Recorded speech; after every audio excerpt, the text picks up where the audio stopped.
Well, Jan, I know that in your book you have some suggestions for how do we go about selecting scripture passages that would be good for meditating. And we've given people kind of a jump start by giving them 20 of these passages that they can dive into. And obviously, as we look at scripture, there's a lot of different kinds of writings within our Bible. There's the law that begins the Old Testament.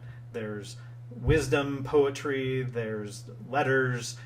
There's the Gospels. So there's all kinds of different kinds of literature.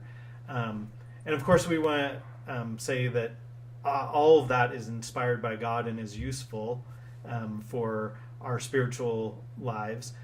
But obviously, there are different kinds of scripture that might be better suited for someone who's beginning to meditate on scripture. What would be some suggestions for how to select those, or any thoughts on what goes into how to select a good passage?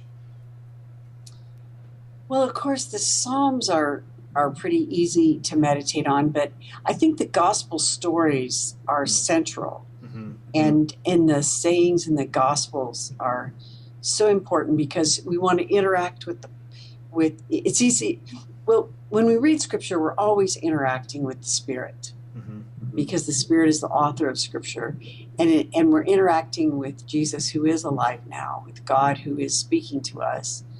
But sometimes the Gospels just make it so much easier to do that. Mm-hmm. And actually, a passage that you have a lot of background on, sometimes that's easier to meditate on. Sometimes it's harder because you think you know all about it, and you can, rattle off the outline, and because some pastor you heard 10 years ago said it means this. So sometimes that's actually harder if it's something you know real well, because you always come with fresh eyes. What might God be saying to me today? So those can sometimes be easier.